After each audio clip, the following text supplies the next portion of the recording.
I don't think they need to see the Mike Pence impersonation this No, week. no, because it would just involve us doing something dangerous at the gas station, like letting the beeping go. Because there's probably something that blows up when it beeps that long. You ever seen Zoolander? Yes, but a long, long time Yeah, ago. when they smoke cigarettes at the gas station. That's half how I expected Mike Pence to start going, with how little he knew about what was going on there. It reminds me of that beeping. Was it the smoke detector beeping in the back of everyone's TikToks now? Those are pretty funny. That? Yeah, that is keeps happening. This is his smoke detector beeping moment. Yeah. Well, if you don't know what we're talking about, we might post a link just for the goodies in our recap video. But it is Wednesday. It is Wednesday. It's Wednesday. It's not Thursday, but we welcome you to the Unauthorized Caucus nonetheless. Welcome. And the reason it is Wednesday, I actually have a scheduling conflict, so we couldn't come up live, but this is still coming out noon Thursday at our normal time. And we've got some normal stuff to talk about. Some very normal stuff. Very normal stuff. Very normal stuff. Not among which, though, is if you hear what we're talking about, and don't take this necessarily as a, we're not here proclaiming things about candidates and campaigns, but I'd say that no holds barred, you can kind of mock someone for really bad staging on videos, getting real corny and cheesy. Yeah, so if you haven't seen Mike Pence, we won't post the link, but you can go look it up. If you haven't seen Mike Pence pumping gas in one of his latest internet ads, you should go look, because it's obvious that either he hasn't done this in a while, or he was just really not focused on what was going on, because it looks like the least natural thing I think I've ever seen him do. So if you're running for office, don't do that. Like, practice and make sure you know what it looks like first before you perform an action on video. Right. You should probably hire a new video guy. I would tend to there's no one behind the camera going, hey, nope, stop. We'll do this over again. It looked very unnatural, and it just when it's going to distract from your message. See, this is why we're so natural on camera, and we just give you the whole behind the scenes, because then our message doesn't get degraded with the nonsensicalness of it all, like not looking right. Yeah, we're going to stop there.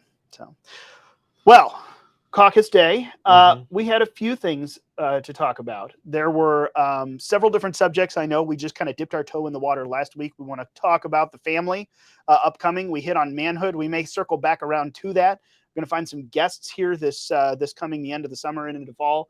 Talk about womanhood, motherhood, fatherhood. These are things I think are incredibly important that conservatives need to really kind of dig down into the nitty gritty. We've been having some good conversations about it, doing some reading, but today, since it is a pre-record, unfortunately, we're not going to be interacting with you live, but still leave your comments down there. We want to talk a little bit about Eagle Council. Yep. Big event coming up that we would like for you to come to. And we've got a couple of topics that kind of tie into it. So first of all, how do they get in touch with us so they would make sure, even though it's pre-recorded, they don't miss us? Right. Go to phyllisschlafly.com and sign up for the email list. Ryan didn't trust me enough to stream alone tomorrow, but if we get 100 email subscribers by Friday, I swear I will do a 2-hour solo live stream as a Mike Pence impression. So do it. We want the subscribers, though. Yes, we do. We do. Yes. So let's offer. No, I'm kidding. We'll set up some sort of thing. Actually, that's true. We have 100 subscribers to what? YouTube or Rumble? 100 new email subscribers. Oh, 100 new email subscribers. You said that. 100 new email subscribers by Friday. We will do a special live stream, a 2-hour live stream, and whether or not it involves the Pence impersonation, I'm on board with that. Yep. I would facilitate that. But yes, in all seriousness, go to our website, sign up for our email list if you haven't, and share this with any friends or family that you think also might be interested, and get them to also sign up for our email list, because that is how you get all the goodies. You get to see us every single week and afterwards every week. Yeah. We will be sending out all those notes, any sources that we talked about, maybe even this week, that Mike Pence video, if you haven't already seen it. It's possible, and you don't want to miss the resources, because that's the whole point. So, yeah, that's that. Go and like and share and subscribe everywhere, and make sure to get onto the email list. But a particular thing you'll want to do is go to eaglecouncil.com, and I would encourage you to sign up, because we're going to be rolling out, and actually I can say this because it's rolling out tonight. So this is kind of a pre-release, but not really, because this doesn't release until that does. We're going to start rolling out our speakers now, which we've got registration open. It's a great deal for a fully fledged 2+ day conference. We've got a great deal at the St. Louis Airport Marriott if you need to come in and stay the night. There's a room block with our name on it. So all those details are there at eaglecouncil.com. But we're going to start rolling out a bunch of our speakers. And one of the primary things, which actually this is going to be your first Eagle Council. Yep. You interned for us last year, but weren't able to come back in September. That's the middle of the school year.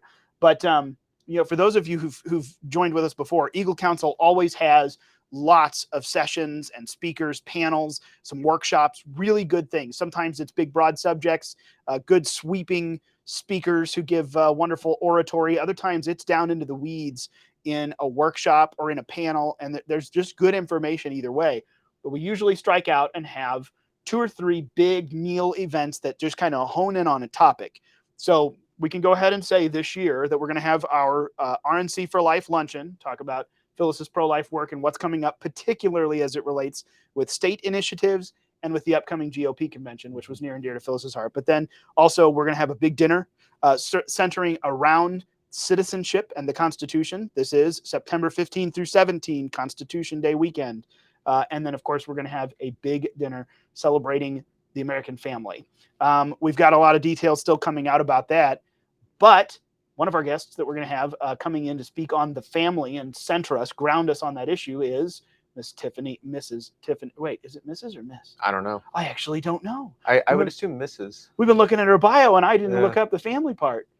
Okay, we're gonna say Tiffany Justice. Now that this is we're not backing up and redoing the recording for this. So, Tiffany Justice from Moms for Liberty. It's my assumption it's Mrs. Tiffany Justice, but we'll verify that in the show notes. We told you we don't edit these things. This is just what it is. You get us unfiltered. Yes, this uncensored. Is unfiltered Eagles in the unauthorized caucuses. Welcome to the background. But Tiffany Justice from Moms for Liberty is going to come and join us, and she's actually had a pretty exciting rediscovery. We've been in touch with her, and of course, Moms for Liberty's getting really popular and going a lot of different places, popping up all across the country, doing a lot of events, hosting a lot of wonderful things. But she brought it to our attention. She had refound one of Phyllis's old books. Have you read all 27 yet? I have not, no. Okay. I think I have, but it's been a while. Congrats. Hey, yeah, thank you. It's been a while, though. One of them, though, a more obscure one, Child Abuse in the Classroom, which actually Phyllis is an editor on in here. My head's blocking it, but it's this right here. Wow. Mirrored stuff today is not working for me.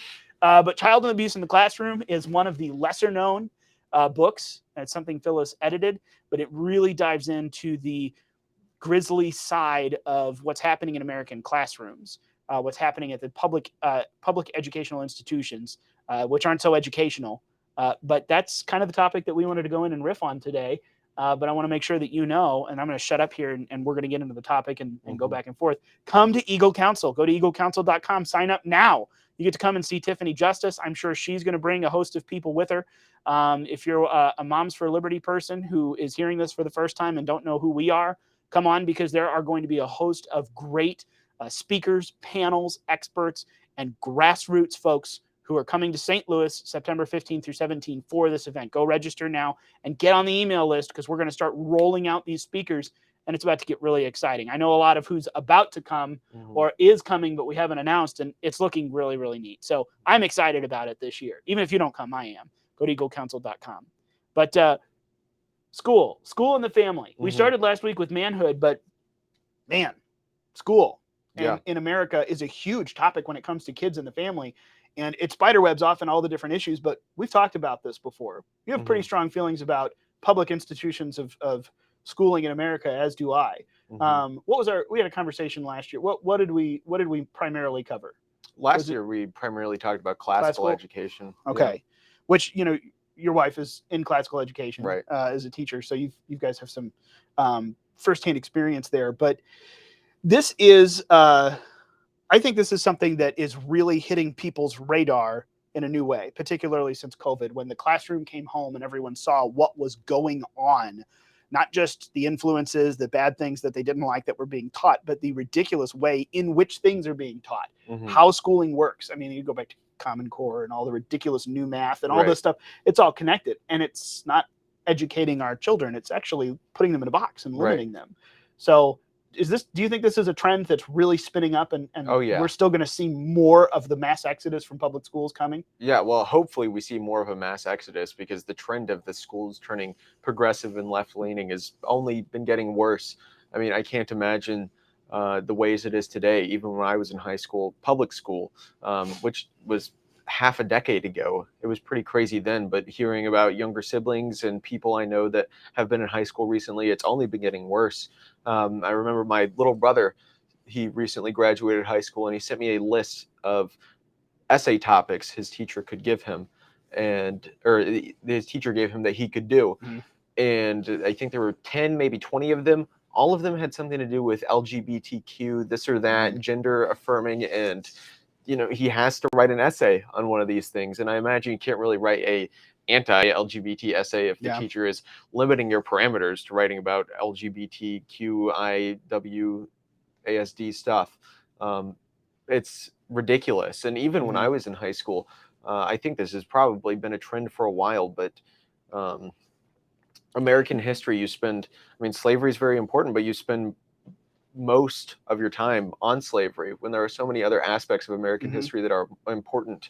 And it's not only because people want to understand the crime that was slavery and want them to understand that it was a bad thing and that how it happened and how it ended. That's important to know. That's part of our nation's history. Mhm. But when you're teaching that not only at the expense of other parts of our nation's history, and at the same time to beat down students to make them feel ashamed and to tell them this is still your fault, it's your shame should be ongoing for what's happened whereas with some people, their families may not have come to America Right. before the Civil War even, and Right. and even then very small fraction of the US were slaveholders anyway. So it's really just shaming students for things that they have no control over, things that their entire bloodline had no connection to, and it comes at the expense of actually educating students Right. about the American tradition, the great speeches, the great writings that have come throughout our history, what the founding fathers said, the great presidential acts that we've seen, and even the not so great ones that are also important to know about.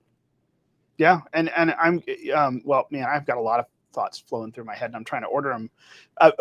First of all, it really is. This is why I'm always appreciative of having conversations with you and with others about this, because it's fun to have different perspectives come in. Of course, I was homeschooled K through 12, home educated, whatever you want to call it. I know there's the push for that home education, home educating my kids. My wife and I are, and that's very near and dear to us. But there are a lot of options out there now that are very interesting to look across the spectrum. So my running into something like your brother ran into, I didn't run into that until college. And even then, I didn't go to traditional college and sit through 4 years of classes in a brick and mortar institution. I did, and I hate to, not an advanced thing. I went to a school that allowed a lot more transfer in credits so I could test out of all the gen eds and then only spend a little bit of time on the back half of college on those specific things according to my degree. But it was even very interesting there. The only time I found bias was ironically, I'm a political communications guy, and the only two I struggled with, well, outside of chemistry, I just don't know anything about chemistry, but were I struggled on a test with government because it was all case law. And Mm-hmm. I didn't know my case law forward and backward. I knew principles of government, American history. I knew all of the philosophy and the foundation, but I did not have 60 something percent of American case law memorized. And that was this is, oh, wow, this is what we're calling American government now. Mm-hmm. And the other one was public speaking. I had issues with a public speaking test that I had to redo a couple of times because the first two that I got were about sex ed in schools. And I know that my speeches were ordered very well, but the notes from the professor say this was horribly put together. There was no signposting. You didn't have any clarity of points. Mm-hmm. I'm like, yes, I did. But I did not have the prevailing idea of Yeah. sex ed in schools. And that I have a very strong feeling. So I didn't have the same experience with, what you're describing. Your little brother said to, talk to you about. This is good to get together and see and hear, and for, I think, everyone to realize just exactly what's happening and how limiting it is. It's not freeing. And then to your point, and that was, I meant that to be the side issue and then jump in, but this all comes back to, you talk about the Civil War, the incorrect teaching of history. Here, this is something that we should all know about. We should understand that. I mean, we really did. I know that there was far more at play in the American Civil War than simply slavery. But that was a huge part of it, a huge component of the states' rights issues that were being fought over. Don't tell us what to do. Yes, we can tell you what to do because this is a greater value, et cetera, and so on. This is important to look at, not from a shaming perspective of who was involved, but what did we do? What do we do now? And what did we have to go through for that change to happen. It's important to know and understand that, Mm-hmm. to grow from it.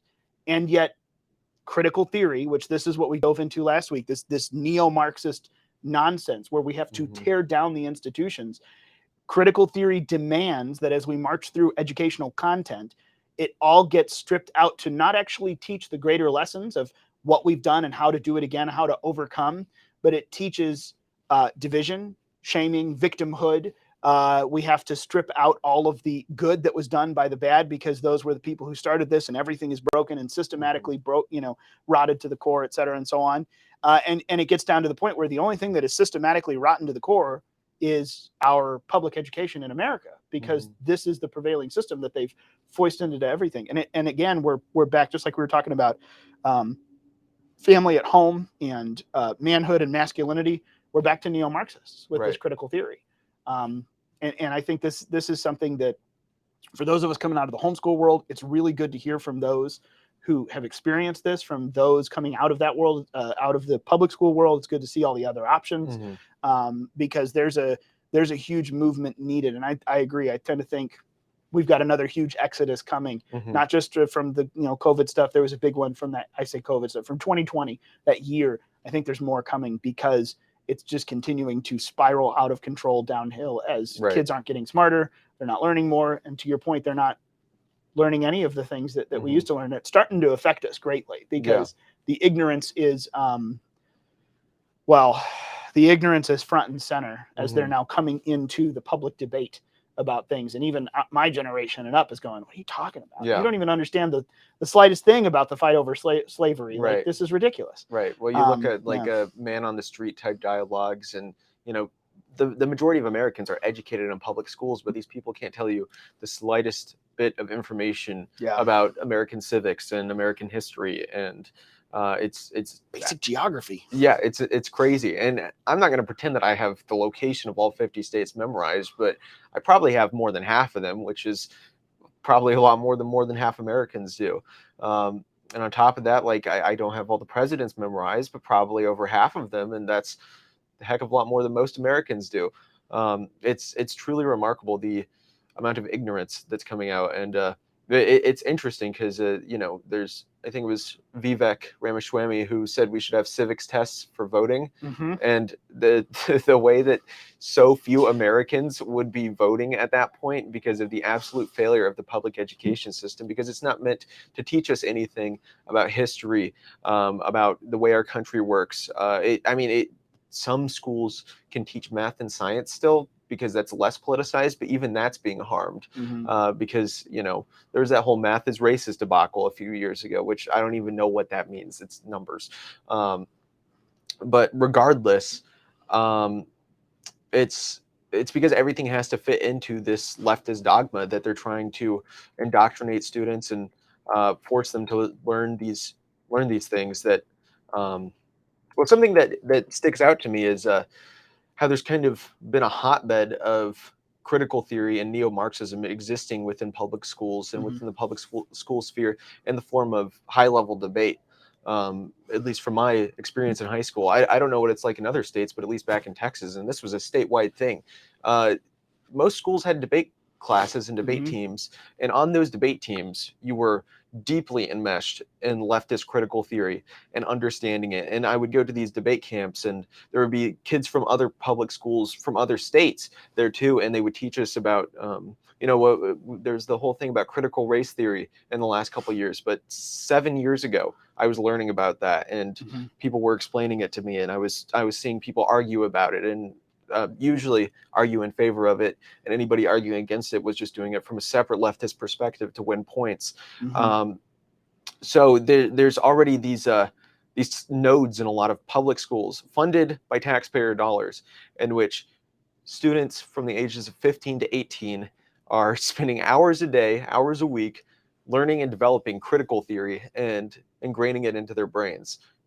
And see, even to your point, I think that one of the biggest things that we've seen is not only the lack of actual educational knowledge, whether it's facts and figures or the analytical, the logical side of being able to go and figure out, it's the will to want to know things, to want to figure it out.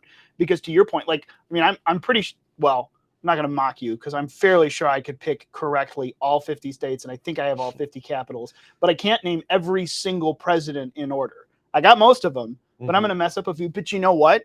I have books about that. I literally know how to go and look that up. And now that I'm actually thinking about it, I kind of want to go and just for the heck of it, make sure I have them all memorized. And the capitals, by the way, because I know all the states, but the capitals, it's been a long time since I've rattled that list off. But I have the will to know things, to know more about things. I'm kind of curious. Like you just said something about math is racist. And the first thing that comes into my brain is a historical fact. I don't remember where I picked it up, but I know that the hotbed of mathematics, some of the earliest things are from Egypt and a lot of places in the Middle East.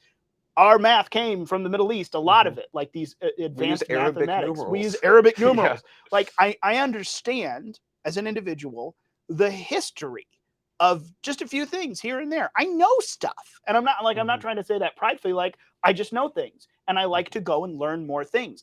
I don't meet young people anymore. I mean, not even, your age and down, like college, high school, particularly, who care anything about it. Right. It's like their soul, their desire to know anything has been sucked out of their eye sockets by their phone because everyone is just so content to be dumb and to be distracted and to be, fill in the blank. Right. Whereas I'm not the voracious reader and I don't memorize, things wholesale, but I enjoy knowing new things and knowing where it came from and I retain it.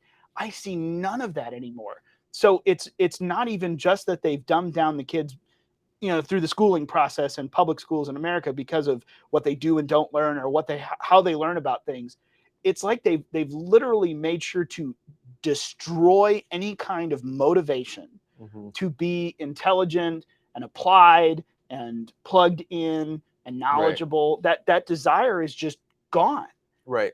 And that is, well, I know how we get that back. We destroy and end public schools right. and change the schooling system because you're going to have to retrain this generation and train better future generations. Right. But that to me is almost more dangerous than the lack of knowledge. The ignorance itself is the lack of care about that. Like the man on the street interviews, asking the most basic questions to teenagers and college kids on the streets of New York. And all you get is this, I don't know. Yeah, I don't know anything about that.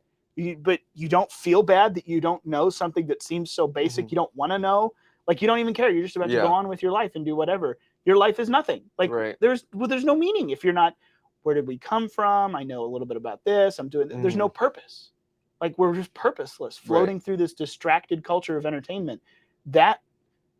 That's across the board. That's not just school, though. When I say distracted culture of entertainment, now we're in big tech and big media, which is a whole separate caucus. It is definitely a thing in the public schools. That to me, I mean, and would you say, here's my question, would you say that you've seen things outside of the educational system, just inside of the social system in schools? Is there a concerted effort to drive that direction? Or is it just the allowance of it in the school side because of big media, big tech, invading our lives with that, the school lets it take off? Or do you see anything in the school system itself, the public school system, that points people toward that, just unplug and be apathetic about everything? I'm kind of curious. Is it systematically pushed or just allowed? Well, I mean, not overtly, but it's, if you present everything in the least boring or the least interesting way possible, where everything's boring, where learning becomes a slog, where you spend 7-8 hours a day with these a lot of the times overbearing teachers that think they're, I mean, we all know about the teachers unions and how these people are often very progressive and entitled. I mean, if you're a student with even half a brain, and I literally mean that, if you're just not that smart of a student, but maybe you would be interested in learning about something, but you go sit there and it's just like, oh, these people are beating you over the head because this and that, and you have to sit there and there's all this discipline, and it's just not a good time. School makes things boring, instead of actually exploring and learning and having some sort of awe and wonder about the world. You're given a list of facts to memorize, and after you finish your 8 hours in this prison-looking building, I mean, most public schools do look like prisons. After you finish your 8 hours in there with the fluorescent lights and the white walls, and walking in these lines through the hallways, kind of like a prison, they expect you to go home. Prison food. Yeah, prison food. They expect. I don't speak from experience. Sorry. They expect you to go home and open up these books that Mhm. these people who you can tell don't really like you, open up these books that they gave you and just look at them and memorize them and come back and then write it back out for them. And not even write it. I mean, they barely even teach people how to write well anymore. Fill in little bubbles on a sheet, and when you don't get it right, they're going to tell you you're bad and that you're going to fail. And like, let's say you ace all of that, you're not learning anything. That Mhm. maybe you have a few more facts you have memorized, but what sort of special high concepts are you learning? If you're not taking advanced writing classes, how are you actually learning how to think? These are not things that public schools are prioritizing. They're trying to get people to do better on. I mean, yeah, it's we haven't even talked about the angle of Mhm. schools want people to do well on standardized tests because then the state gives them more money, so a Right. lot of it is just oriented towards getting the students to fill in those bubble sheets correctly, Right. and And and that's it. I was about to say, like, I was about to mention that you literally just hit something where I thought, well, that's it right there. Hmm. That is how we institutionalize and systemize the apathy of Hmm. students, is because we have taken the style of learning, we've shoved it into a building and into books that ought not to be structured this way, and then we have basically turned it, like, we destroy your will to want to learn and grow Hmm. because we turn it into this awful process of memorizing standardized things so that you can meet standardized tests, so Hmm. that someone up the line can make money or points or a raise or tenure or fill in the blank. Right. And this is the system. Well, you have just literally destroyed education. That is the shift. You've just Hmm. shifted from education, which is learning, to schooling, which is repeating. Repeat, repeat, repeat, memorize, fill in the blanks, do the thing. Don't go and expand your mind and enjoy it. Don't educate yourself and have fun. That's where that distinction hits, which I know Hmm. I'm using these two terms, but I'm loading a lot behind them. So I mean, if you go and look it up, they're probably more synonyms, just grammatically speaking. But Hmm. schooling and education, I've started to see a lot of people try to separate those two words to get people to understand the distinction between what's being done. And make no mistake, we're talking about public school. This is, I would say that you'd find this same kind of thing, this part that we're talking about now, you would find it in parochial schools and Hmm. private schools, in Oh a yeah. lot of different, because the system itself, we are sucking all of the joy out of learning, Hmm. turning it into a chore, rather than like what I get to do with my kids. What I know a lot of Hmm. homeschoolers get to do is, you're learning about something, whether it's history or science, and there's just, hey, well, what about this? I don't know. That's a good question. Let's go find out. And we go find out. Let's go outside and look at this, or let's go try this. Let's just stop what we're doing Hmm. and do this experiment. Why? You are learning something, but you're also learning how to teach yourself and be Hmm. excited. I never knew that before. Right. Am I going to use this? I don't know. But did you know it before? No, and it's kind of cool. I know it now. Like, that's fun and exciting. Hmm. And we have managed to create a system that just sucks the joy out of it, sucks the care out of it, and it's not entertaining to the human brain any Hmm. longer. So I'm going to go a different direction. Sorry, you hit one of the things there that I was like, Yeah. that is the systemized version of creating apathy, not just ignorance, but apathy. That's part of it right Hmm. there. Yeah. Fluorescent prison lights and food. Right. It's the opposite of what there's this psychologist. He has an extremely Polish name, so I might butcher this, but it's like Mihaly Csikszentmihalyi or something like that. He has this book called Flow. If you look up Flow book, you find it, and then you can see how impossible it is to pronounce that name.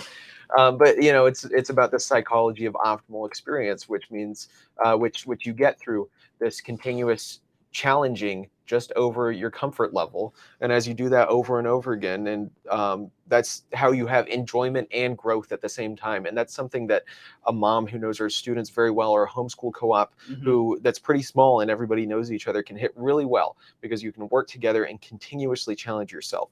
But we learn about how these schools I mean, even in like third grade, the math levels that they're teaching are nowhere near challenging enough to actually be developing these students' brains to their levels, and that continues all throughout the year, or all throughout all 12 years of school. They're not giving students these flow experiences, which Mm-hmm. I don't think it's probably pretty hard to institutionalize that. I'm not pretending to have an answer of how public schools or any sort of school institution can do that correctly, but it seems like they're just deliberately doing the opposite. Well, and I mean, this is now we could go off into the weeds if you want to, but we're not going to this time, to be clear. We'll get off into the weeds about class sizes, tailoring, individual, Right.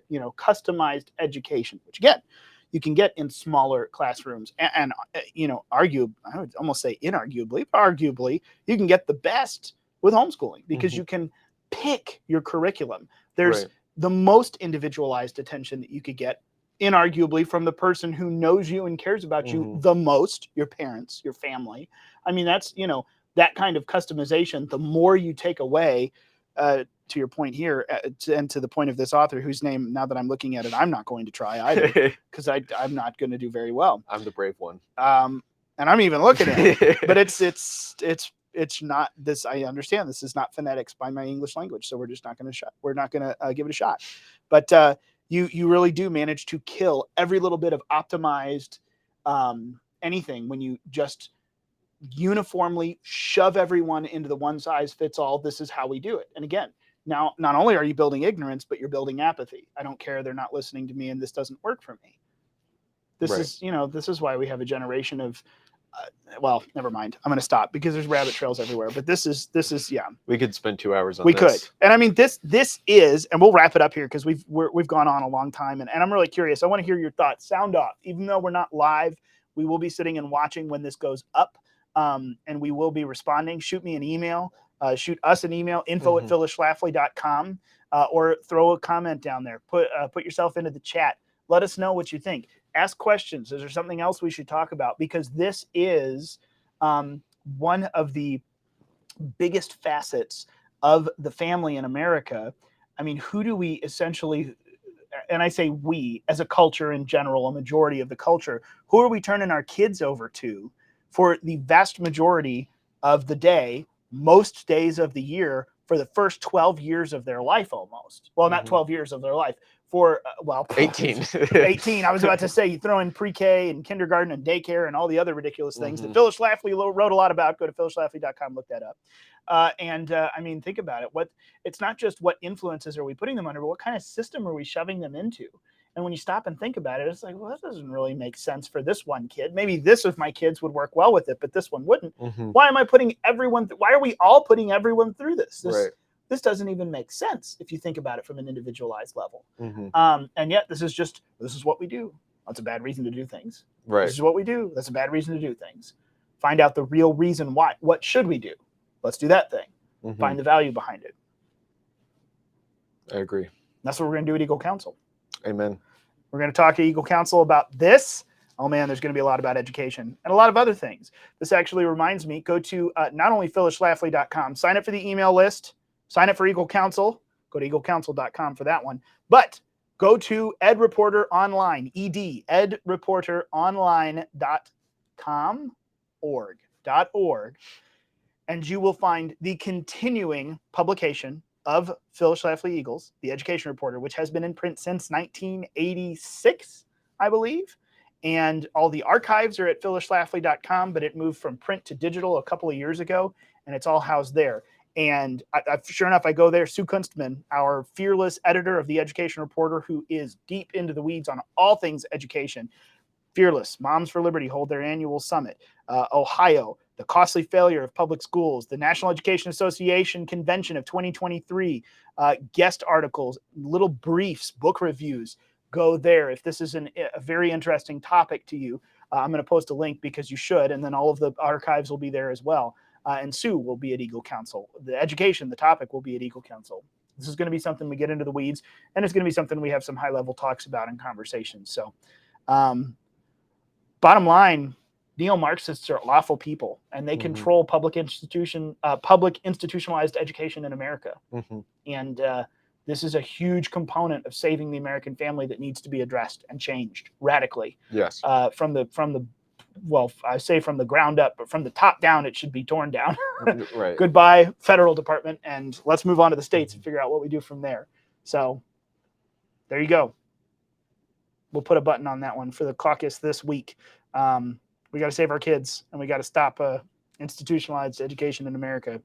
But more coming up, more that we'll talk about, neo-Marxists in the American family, manhood, womanhood, motherhood, fatherhood, masculinity, femininity, educationinity. Yep. That's not a real word, just so we're clear. Just believe it. Just go with it. I'm homeschooled. I know these things. Stay tuned to our email. Stay tuned to our email. See us every week. See us every week. We will be back next Thursday at noon for another unauthorized caucus.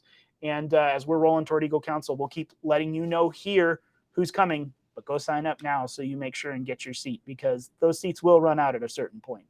So thanks everyone for joining us and for this conversation. Chime in below, and we'll see you next week.